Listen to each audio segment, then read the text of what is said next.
everybody, welcome to my latest review from the Dreamworks movies, where today I take a look at 2009's Monsters vs. Aliens, directed by Rob Letterman and Conrad Vernon, starring Reese Witherspoon, Rainn Wilson, Stephen Colbert, Seth Rogan, Hugh, Laurie, and Will Arnet.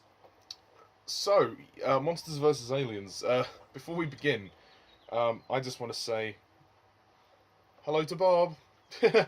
Yeah, this is my very own little Bob figure. Isn't he cute? He's kind of like a little blue rubbery thing. Look at the smile he's got. It's actually designed to be a sort of puppet. So you can, if I can get my hand in here, you can actually kind of control him around a bit. The reason why I got this is not because I love the movie, just because I was doing an animation project and I thought he would be quite funny to use. I'll leave a link to the film below in the description, which is called Food Glorious Food. You can find it on my other channel, License to Film. I use this figure. It's not the same character. I kind of changed the character, but as I was reviewing Monsters vs. Aliens today, I just wanted to show him off, because I've kept him after all this time. So, okay. That's Bob. Okay, I've got to put Bob down now. So, Monsters vs. Aliens. The story is that it centers around this woman known as Susan. On her wedding day, she is hit by a meteorite, literally, and which contains this element called quantonium, and she grows to the size of a giant. And then she is detained and put together with a group of monsters. Dr. Cockroach, the Missing Link, and Bob, this fella here. And they are sent to stop an alien spaceship from destroying the Golden Gate Bridge, and then they have to go and stop this evil alien known as Galaxar, who wants to steal the quantonium from Susan, well, extract it from her, and use it to take over the world and multiply himself through cloning, etc. And that's kind of it, really. And yeah. So, Monsters vs. Aliens. This movie was interesting. I did see this movie when it came out years ago. It was definitely a movie made for 3D. I could say that much. I mean, I'm not going to say that Monsters vs. Aliens is one of the best DreamWorks movies, because I don't think it is. Looking back on it, it's not really a great movie. It's a fun movie, and I think kids can enjoy it. And I think, it's cute. It's kind of cute. It's a cute little film, and, it's fun. It's a good way to pass the time, but there's nothing of brilliance in this. The story is not as strong as I think it could be. The title of the film, Monsters vs. Aliens, is not entirely accurate. I think there's less, there's not as much of the aliens as there are of the monsters, and you don't see Monsters versus Aliens until the end of the film, really. So they just needed something to title the film. But that's not to say that the film is without merit. Of course, it's well made, but it's just not quite as great as it could have been. I will say this: the characters are definitely what keep it interesting. If I can get to the page, that will help me. You've got Reese Witherspoon, who voices Susan, also known as Ginormica.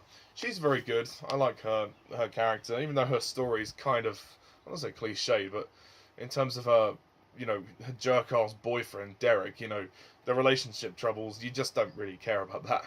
But Reese Witherspoon gives a nice, sensitive performance, and I like her very much. Speaking of which, Paul Rudd voices the boyfriend, Derek. Paul Rudd, who is also known as Ant-Man in the Marvel films. So yeah, that's quite funny. Hugh Laurie is Dr. Cockroach. He's very funny. I like him very much. He's this kind of mad scientist, and he turned himself into a cockroach by accident, which is kind of funny. Will Arnet is the Missing Link. He's pretty good. I mean, those two are good, but they are in the background of the story, more or less. But of course, the person that steals the show is Bob. I mean, Seth Rogen as Bob. This blue fella here is the best character in this film, and he's hilarious. I mean, he's because he has no brain, he is essentially kind of dumb. You know, he's kind of dumb, but it's it's still kind of interesting to see him in this film. And there's a very funny scene when he's at a party and he's talking to a jello, like a jelly, and it shakes and he's like, "Oh, I'm sorry, did I come on too strong? Oh, I'm so stupid," you know. It is funny to kind of laugh at how stupid he is, but he's just very charming. He's a delightful character. For me, there's not really a lot of conflict within the team themselves. Also, actually, another character, the president. I kind of felt the president was underused. I really liked his introduction when we see him play the keyboard and dance, voiced by Stephen Colbert, actually. But the president kind of just gets very sidelined. They kind of forget about him after a while. The movie's funny. I mean, there are some funny moments. Kiefer Sutherland plays the general, and he's very funny. I like him. It's like, "We need a Hail Mary pass. We need monsters." And I like his vocal performance. It's quite good. Of course, you've got a few other people that play small roles, but I mean, to me, the movie kind of, you know, it was all right. It was kind of interesting, but I thought the animation was good. But I certainly wasn't really grabbed by it. I mean, it's a nice blend of the genres, like kind of a classic monster movie, with a sci-fi twist. So that was kind of cool. But there's nothing remotely clever about it. There's nothing that stands out to me. I also think the villain is crap.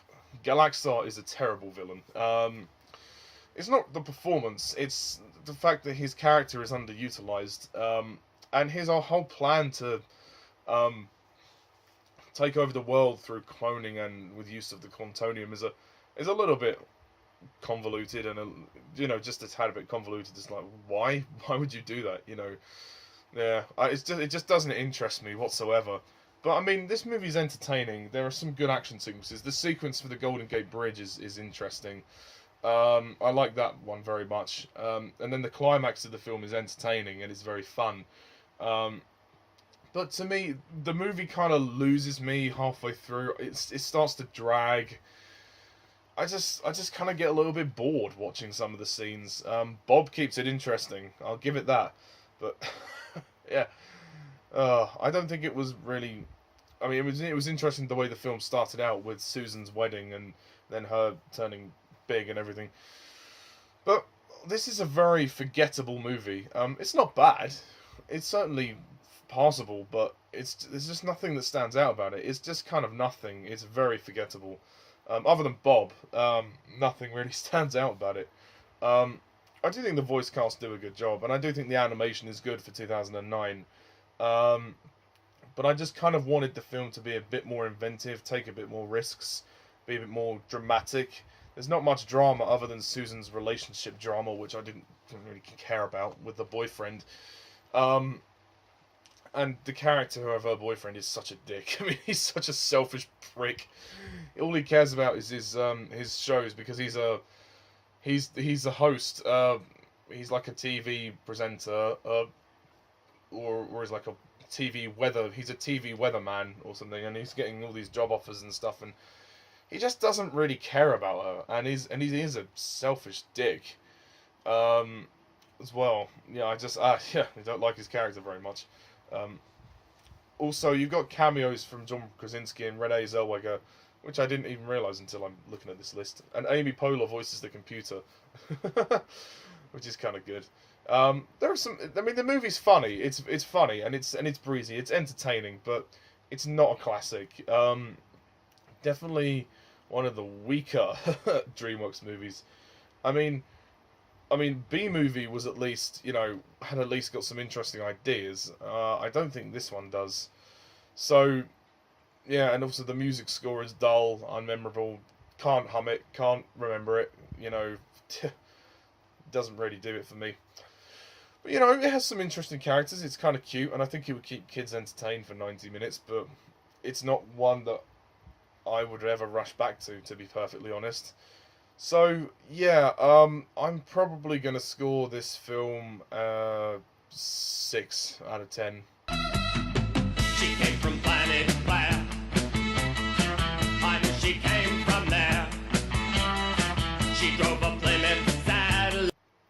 6 out of 10, and that's being generous.